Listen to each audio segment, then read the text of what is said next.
नहीं, मैं इसको भ्रामक विज्ञापन नहीं मानता। मैं बता रहा हूं आपको स्वामी रामदेव की गलती क्या है। उनकी सबसे बड़ी गलती यह है कि वो समय पे धूर्तता नहीं सीख पाए। ये देश जो है ना, इस देश के लोग जो हैं, वो जो धूर्त, जितना बड़ा धूर्त होता जाएगा वो उतना ही उसको स्वीकार करेंगे। अभी आप मार्केट जाते हैं, फ्रेश टोमेटो केचप लेके आते हैं, उसके ऊपर लिखा हुआ है फ्रेश टोमेटो केचप। तो प्रथम दृष्टया आदमी को क्या लगेगा कि फ्रेश टोमेटो केचप लिख रखा है कंपनी ने, इतनी ईमानदार कंपनी है, मल्टीनेशनल कंपनी है, तो फ्रेश ही टोमेटो होंगे। पर उस पर एक छोटा सा स्टार लगा रखा है उन्होंने, और उसके पीछे उन्होंने क्या लिखा है? उसके पीछे उन्होंने लिखा है कि this is not the nature of the product, this is only trademark name. और ये इतना छोटा लिखा है कि आप माइक्रोस्कोप लेकर के ढूंढेंगे तो भी दिखाई नहीं देगा आपको। ये बहुत ईमानदार कंपनी है, ये भ्रामक काम नहीं कर रहे हैं। रियल जूस लेके आते हैं आप, रियल जूस से क्या समझ में आ रहा है? रियल शब्द मतलब वास्तविक, सच में। इसमें तो फल होंगे, फलों का रस होगा, वो चीनी का घोल पिला रहे हैं आपको। फिर वो एक छोटा सा स्टार लगा दिया है उन्होंने, और पीछे लिख दिया है कि this is not the nature of the product, this is only trademark name. यही धूर्तता स्वामी रामदेव नहीं सीख पाए समय पर। और एक तर्क और चल रहा है बहुत कि स्वामी जी चूंकि दवा बेच रहे हैं, तो दवा जो है वो स्वास्थ्य से संबंधित होता है, लोगों की सेहत से संबंधित होता है, इसलिए जो है कोर्ट उस पर इतना सख्त हो रहा है। कोर्ट किस लिए सख्त हो रहा है उसका कारण हमको भी पता है, आपको भी पता है। मैं यहां कोर्ट के ऊपर कोई टिप्पणी करने नहीं बैठा हूं, लेकिन मैं आपको बता दूं, दुनिया की कोई भी आयुर्वेदिक औषधि हो, आप ले आओ, मुझे कोई बीमारी नहीं है, मुझे खिला दो। अरे भाई साहब, आयुर्वेदिक औषधियों का साइड इफेक्ट क्या होता है आप बताइए? आपने भी बहुत दुनिया देखी है, कितने लोग आयुर्वेद की औषधि खा के मर गए। मैं उदाहरण दे दूंगा कि एलोपैथिक दवाइयां खा के कितने मर रहे हैं। मैं नहीं, बड़ी बड़ी रिसर्चेस भरी पड़ी हैं, मैं तो रिसर्चेस पे बात करूंगा आपसे, भरी पड़ी हैं कि दवाइयों के साइड इफेक्ट्स क्या होते हैं। जो WHO है वो खुद हर साल सैकड़ों दवाइयां बैन कर रहा है। आप डायबिटीज की दवा खा रहे हो, किडनी की बीमारी हो जा रही है, किडनी खा रहे हो तो लीवर फेल हो जा रहा है, लीवर का खा रहे हो तो लंग्स की प्रॉब्लम हो जा रही है, लंग्स की दवा खा रहे हो तो हार्ट अटैक हो जा रहा है, कोलेस्ट्रॉल बढ़ जा रहा है। तो एक सन्यासी निकलता है एक दिन, वो कहता है कि छोड़ दो ये सारी दवाइयां, ये सब फालतू का है, सुबह 4 बजे उठो, योग करो, नहीं रहोगे स्वस्थ तो बताना। अरे लाखों लोग इस देश में स्वस्थ हुए हैं, 10,000 साल से आपके शास्त्रों में जो है योग लिखा हुआ है, योग दर्शन है, बहुत सारे अलग अलग बातें, आसन, प्राणायाम, प्रत्याहार, धारणा, ध्यान, समाधि सब है। लेकिन किसको पता था? एक सन्यासी आया, उसने इस पूरे देश में योग की अलग जगाई, योग घर घर तक पहुंचा दिया उसने। बाबा रामदेव को अब कुछ भी करने की जरूरत नहीं है, उन्होंने इतना काम कर दिया है जो एक सामान्य व्यक्ति अपने 100 जन्मों में कर पाएगा। लेकिन वो फिर भी लगे हुए हैं तुम्हारे स्वास्थ्य के लिए, इस देश के कल्याण के लिए।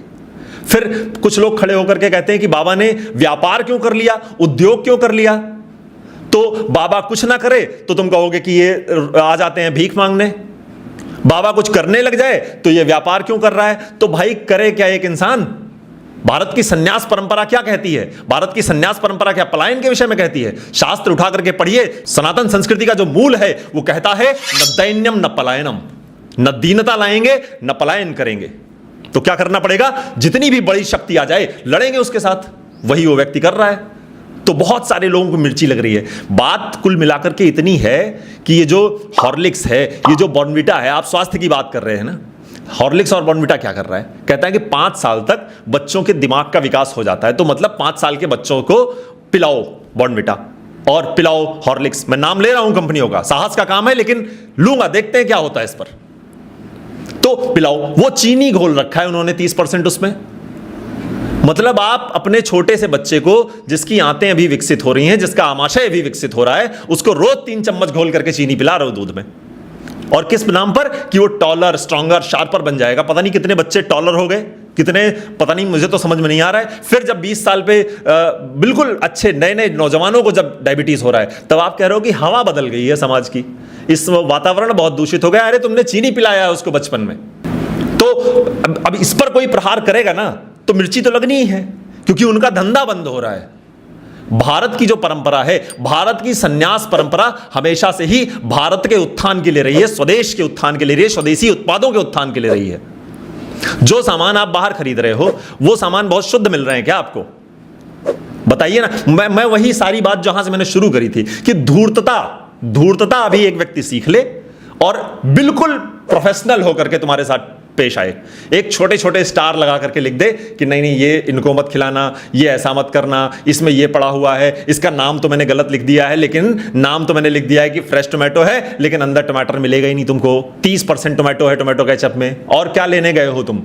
थिकनर्स लेने गए हो क्या? अभी मैं आपको बताऊं, थिकनर्स पड़े हुए हैं टोमेटो केचप में कि थोड़ा गाढ़ा हो जाए। 30% टोमेटो का पेस्ट है, मतलब आप 100 ग्राम अगर टोमेटो पेस्ट ले रहे हो तो 30 ग्राम टमाटर मिल रहा है तुमको, और उसमें तुम बड़ा खुश हो, फ्रेश टोमेटो खा रहे हो। प्रिजर्वेटिव्स मिला रखे हैं इतने, और एक आदमी खड़ा होकर के इन सबके खिलाफ मोर्चा खोल दिया है उसने, तो सब पीछे, पूरी लॉबी पीछे पड़ गई है उसके कि नहीं, स्वामी रामदेव तो जो है बस ये देश से चला जाएगा तो देश हमारा अपने आप सुधर जाएगा। अरे थोड़ी सी तो शर्म आंखों में रखो यार, कि कोई व्यक्ति देश के लिए, संस्कृति के लिए, सभ्यता के लिए तुम्हारी कुछ कर रहा है तो तुम सहायता नहीं कर सकते, मत करो। तुम साथ नहीं चल सकते, मत चलो, पर टांग तो मत खींचो यार किसी की। गुरु इतना तो सीख लो कि संस्कृति के लिए काम करने वाले बहुत लोग दुनिया में बचे नहीं हैं। अब मैं और आप बात कर रहे हैं अभी इस विषय पर, लेकिन आप बताइए कि कितने लोग आज स्वामी रामदेव के पक्ष में बोलने के लिए खड़े भी हुए हैं। सब जानते हैं कि स्वामी रामदेव ने इस देश में योग को पुनर्जीवित करने के लिए कितना बड़ा योगदान दिया है। 30 साल से वह व्यक्ति रोज सुबह 4 बजे से लेकर के 8 बजे तक हजारों लोगों को निःशुल्क योग करवा रहा है। क्या मिल रहा है उनको? यही गालियां, इसी के लिए कर रहे हैं वो। तो दोस्त, ये हमारी और आपकी जिम्मेदारी है कि हमारे देश के सन्यासी पर अगर गलत प्रश्न चिन्ह उठाए जा रहे हो तो उसके खिलाफ सख्ती से खड़े होंगे, साहस के साथ खड़े होंगे, और बहुत जोर से बोलेंगे, बहुत मुखरता के साथ बोलेंगे। कोई भय नहीं है मुझे किसी बात का।